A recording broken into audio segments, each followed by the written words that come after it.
Volvo বাসের ধাক্কায় মৃত্যু বাইক আরোহীর। উত্তেজিত জনতা ভাঙচুর চালায় বাসে। জাতীয় সড়কের সার্ভিস রোড অবরোধ স্থানীয়দের। ঘটনাস্থলে গলসি থানার পুলিশ ও কমব্যাট ফোর্স।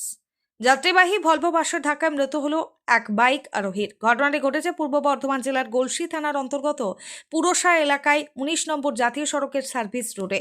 দুর্ঘটনার পর উত্তেজিত জনতা বাসে ভাঙচুর চালায়। বাসের চালককে মারধর করা হয় বলে অভিযোগ। খবর পেয়ে ঘটনাস্থলে পৌঁছায় গলসি থানার পুলিশ। এই দিন ঘটনাস্থলে পুলিশ পৌঁছালে পুলিশকে ঘিরে বিক্ষোভ দেখায় স্থানীয়রা। স্থানীয়দের অভিযোগ, রবিবার দুপুরে ভলভো বাসটি যাত্রী নামানোর জন্য সার্ভিস রোড দিয়ে যাওয়ার সময় জাতীয় সড়কের আন্ডারপাস থেকে এক বাইক আরোহী রাস্তা পারাপার করছিল।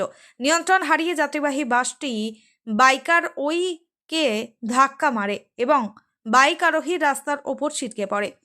মাথায় হেলমেট না থাকার কারণে গুরুতর আহত হয় বাইক আরোহী। পুলিশ ঘটনাস্থলে পৌঁছে গুরুতর আহত অবস্থায় বাইক আরোহীকে বর্ধমান মেডিকেল কলেজ হাসপাতালে নিয়ে গেলে হাসপাতালের চিকিৎসকেরা তাকে মৃত বলে ঘোষণা করে। মৃতদেহ ময়নাতদন্তের জন্য হাসপাতালের মর্গে পাঠায় পুলিশ। অন্যদিকে দুর্ঘটনার জেরে স্থানীয়দের বিক্ষোভ সামলাতে হিমশিম খেতে হয় পুলিশকে। পরে ঘটনাস্থলে পৌঁছায় বিশাল পুলিশ বাহিনী, সাথে কমব্যাট ফোর্স। স্থানীয়দের অভিযোগ, জাতীয় সড়কে বেপরোয়াভাবে গাড়ি চলাচল করার জন্যই নিত্যদিন ওই এলাকায় দুর্ঘটনা ঘটছে। জাতীয় সড়কের আন্ডারপাসগুলিতে দুর্ঘটনা কমানোর জন্য ট্রাফিক পুলিশের দাবি জানিয়েছেন এলাকার মানুষ। একটা বাচ্চা এই ছেলে আর কি মোটরসাইকেলে ডিবিসি বোর্ডে পেরুছিল, আর এই রোডের কোনো গাড়ি যায় না। হঠাৎ একটা ভলভো বাস দেখছে এই ধার দিয়ে, মানে তার যাওয়ার কোনো প্রয়োজন নয়। ভলভো বাসটা তার যাওয়ার কোনো প্রয়োজন নাই, কিন্তু থানাওয়ালা মদত দিয়ে এই ধারে কাটিংগুলো বন্ধ করে দিয়ে এই ধারে রোডের গাড়িগুলো যাচ্ছে। একটা পুরুষের মাঝে এই নেইচের মধ্যে দিয়ে না গিয়ে এই কাটিং রোডে গিয়ে গাড়িটাকে অ্যাক্সিডেন্ট করে ছেলেটাকে মনোনপত্তর অবস্থা। মানে কাটিংয়ের আমাদের অসুবিধা সব থেকে এই কাটিংটা এখনই খুলতে হবে, এখনই দু সাইডে কাটিংটা খুলতে হবে। এই ফোকর যে তিনটে আছে, তিনটে মানে হাম এখনই ইমিডিয়েটলি দরকার। আর রোডের সাইডে হামের কাছে যে কোনো রোড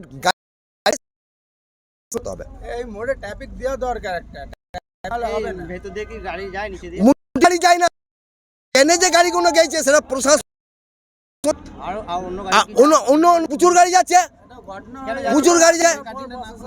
এই কাটিংগুলো না খোলার জন্য নেমে চলে যাচ্ছে। এই কাটিংগুলো যদি বন্ধ যদি না থাকতো তাহলে যাতো না, ওপর দিয়ে চলে যেত। আবেদন করলাম, ওসি সাহেব বললো যে আমার এখতিয়ারে নাই।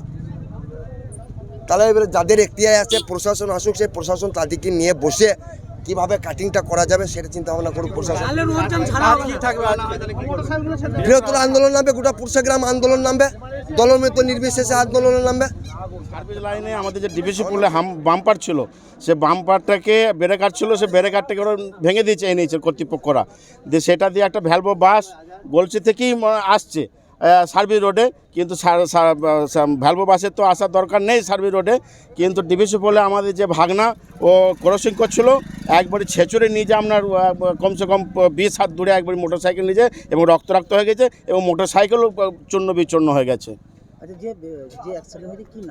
ওনার নাম শেখ মীর অপু, ডাকনাম ভালো নাম হচ্ছে অঙ্কিত। কোন জায়গায় হয়েছে? এটা পুরসা ডিবিসি পোলে হয়েছে একবারই।